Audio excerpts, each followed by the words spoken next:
Belak-belakan, Kapolri ungkap yang terjadi di 3 hari awal tewasnya Brigadir Joshua. Kapolri Jenderal Listio Sigit Prabowo membeberkan kasus tewasnya Brigadir Nofriansah Yosua Huta Barat atau Brigadir J. Dia juga mengungkapkan serangkaian upaya Irjen Verdi Sambo merekayasa kasus itu. Jenderal Sigit menyampaikan hal itu saat rapat bersama Komisi 3 DPR RI di Komplek Parlemen Senayan. Untuk diketahui, tewasnya Brigadir J baru diketahui setelah 3 hari terjadinya peristiwa penembakan pada Jumat sore. Pada awal kasus ini diungkap ke publik, disebutkan Brigadir J tewas usai terlibat baku tembak dengan Baradae di rumah dinas Kadif Propam Polri di Komplek Duren 3, Jakarta Selatan, yang saat itu ditempati Verdi Sambo. Baku tembak disebut bermula dari pelecehan yang dilakukan Brigadir J kepada istri Sambo, Putri Chandrawati.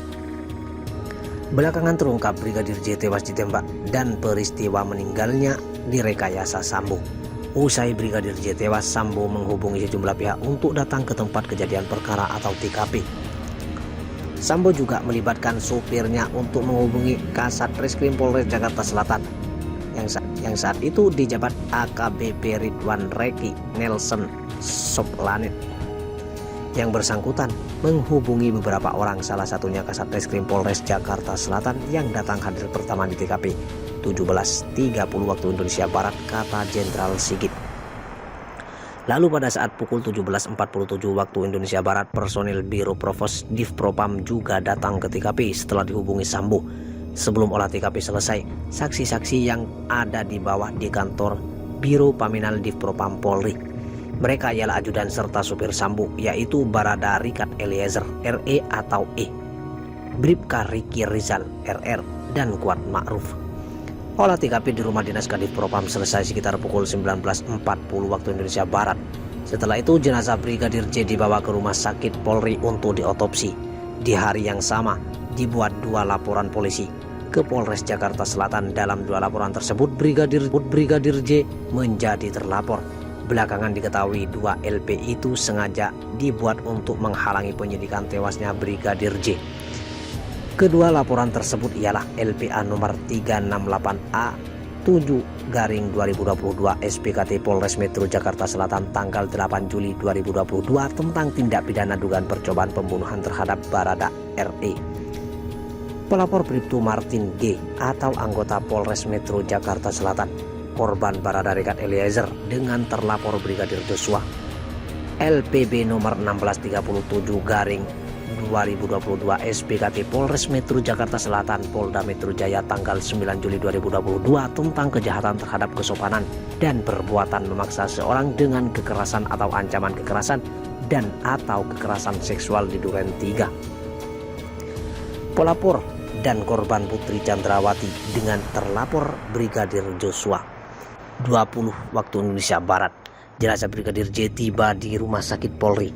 Jenazah Brigadir J sempat transit di ruang jenazah sampai menunggu syarat administrasi berupa surat administrasi permintaan visum et repertum dari penyidik.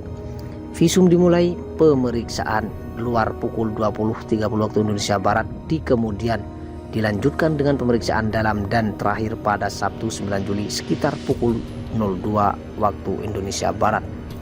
Setelah otopsi dilakukan, barulah Bribda Reza diperbolehkan melihat jenazah Brigadir J. Bribda Reza merupakan adik Brigadir J. Pada 9 Juli pagi, rencana jenazah akan dibawa ke Jambi sekitar pukul 11 waktu Indonesia Barat. Penyidik Polres Jaksel berupaya membuat berita acara pemeriksaan BAP terhadap Barada Eliezer, Bribka Riki, dan Kuat Ma'ruf yang sudah dibawa ke kantor Biro Paminal Divpropam Polri. Jenderal Sigit menjelaskan anak buah Sambo mengintervensi penyidik Polres Jakarta Selatan. Penyidik mendapatkan intervensi dari personil Divpropam Polri. Penyidik hanya diizinkan merubah format berita acara interogasi yang dilakukan oleh Biro Paminal Divpropam menjadi berita acara pemeriksaan, ucap dia. Lalu sekitar pukul 13.00 waktu Indonesia Barat, penyidik Polres Metro Jakarta Selatan diarahkan personel Divpropam Polri untuk melakukan rekonstruksi kejadian di TKP. Setelah itu para saksi menuju rumah Sambo di Sanguling pada saat bersamaan. Lanjutnya, personel Biro Peminal Divpropam menyisir TKP dan memerintahkan mengganti RD CCTV yang berada di pos security komplek Polri Duren 3. Harddisk ini lalu diamankan personel Divpropam Polri. Kapolri mengatakan dalam olah TKP dan pemeriksaan saksi penyidik mendapatkan intervensi dari Sambo. Olah TKP dan pemeriksaan saksi yang dilakukan Polres Jakarta Selatan telah mendapat intervensi dari saudara FS sehingga proses penyidikan dan olah TKP menjadi tidak profesional, katanya. Personil Divpropam sampaikan skenario Sambo ke keluarga Yosua.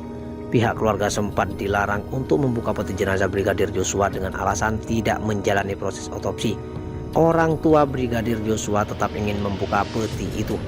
Keluarga tidak mau menerima jenazah dan menandatangani berita acara serah terima bila tidak melihat kondisi jenazah. Akhirnya keluarga diperlihatkan melihat separuh badan ke atas. Keluarga terlihat adanya luka-luka dan jahitan di wajah almarhum, kata Jenderal Sigit. Personel Divpropam lalu menjelaskan tentang luka-luka yang ada di tubuh Brigadir J.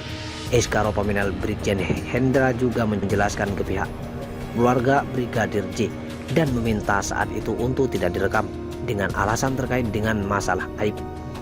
Pihak keluarga tidak percaya atas penjelasan tersebut, kemudian viral video serah terima jenazah Brigadir J. Anak buah Sambo rekayasa laporan kematian Brigadir J. Kasus tewasnya Brigadir J terungkap setelah 3 hari kejadian baku tembak di rumah Kadif Propam Irjen Verdi Sambo. Karo Penmas Divisi Humas Polri Brigjen Ahmad Ramadan memberi penjelasan awalnya terkait peristiwa tersebut. Jenderal Sigit mengatakan informasi yang disampaikan Ramadan telah direkayasa anak buah Sambo.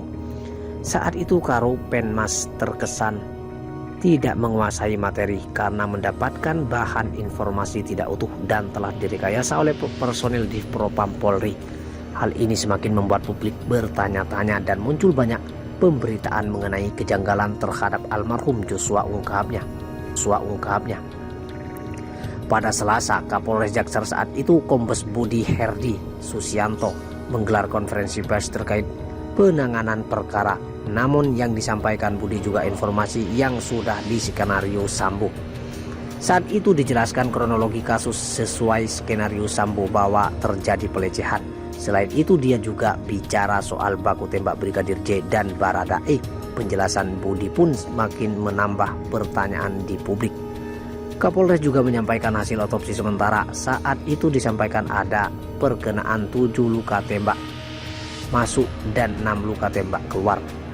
Tentunya hal ini menjadi pertanyaan karena apa yang disampaikan Kapolres tersebut terlalu cepat mengambil kesimpulan, kemudian didapati Kapolres datang terlambat saat ke TKP, kata Jenderal Sigit.